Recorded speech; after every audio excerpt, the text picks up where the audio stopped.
Smart listeners, ketika saya membantu mengatasi berbagai konflik rumah tangga, ada kesamaan masalah di antara banyak pasangan tersebut, yaitu tidak menerima ketika pasangannya melakukan kesalahan, menyakiti, merendahkan, mengkhianati, dan masih banyak list tidak menerima lainnya yang berujung pada tidak menerima dengan ujian yang dihadirkan oleh Sang Pencipta pada kehidupan pernikahannya.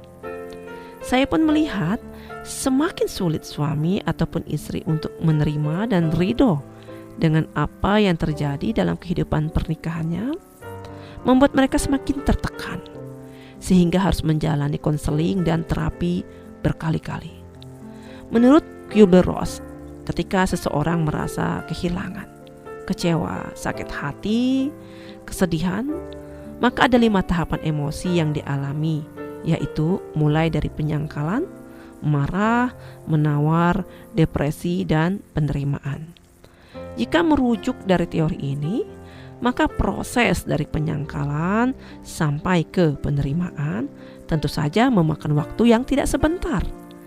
Dan selama perjalanan emosi itu, maka seseorang selalu diiringi oleh emosi negatif. Bisa berbulan-bulan, bahkan bertahun-tahun.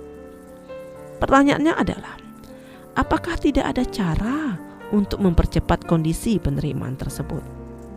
Tentu saja ada.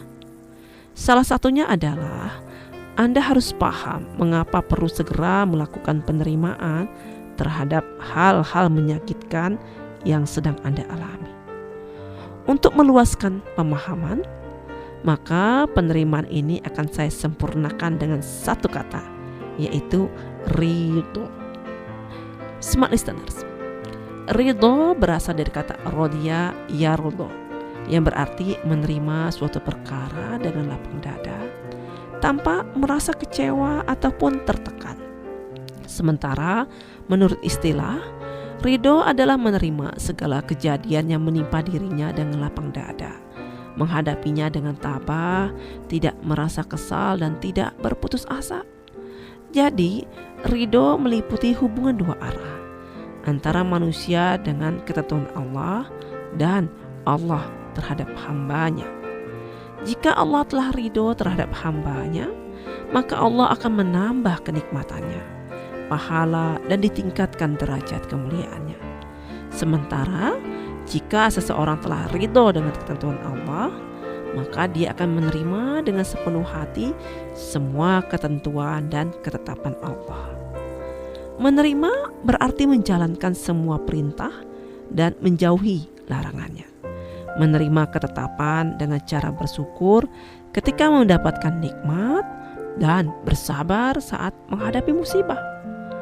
Di dalam kehidupan, kemampuan untuk ridho dengan segala kondisi, menerima takdir atas pilihan dan ikhtiar yang telah dilakukan, membuat kesehatan fisik kita ikut membaik.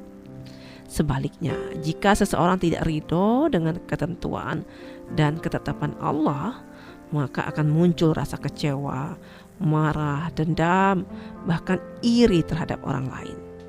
Kondisi ini membuat hormon adrenalin meningkat, sehingga menyempitkan pembuluh darah perifer, meluaskan pembuluh darah koroner, meningkatkan tekanan darah arterial, dan menambah jumlah volume darah ke jantung, sehingga menjadikan jantung berdetak cepat serta memperkecil kontraksi otot empedu.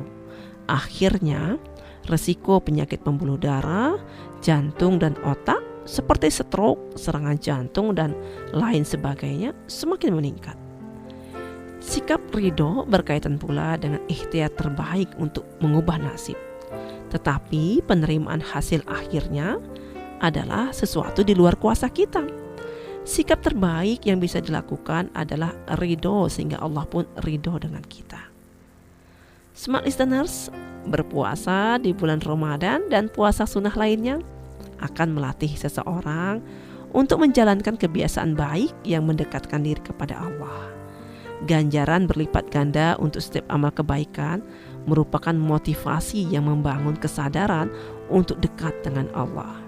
Saat berpuasa, emosi biasanya akan terkontrol dengan baik dan kondisi psikis berada dalam kondisi tenang. Hal ini akan melahirkan sikap ridho terhadap segala yang sudah Allah gariskan untuk kita. Saat berpuasa, perbanyaklah pula berdoa agar diberi kondisi yang lebih baik lagi, terutama dalam segi keimanan. Yakinlah bahwa ridho menerima kondisi diri akan membuat diri kita semakin baik. Dengan ridho yang terbangun melalui proses berpuasa yang baik, maka kesehatan tubuh pun akan mengikuti. Tubuh akan semakin sehat, pikiran dan jiwa pun semakin sehat. Dan yang paling utama, kita akan semakin dekat dengan Sang Pencipta.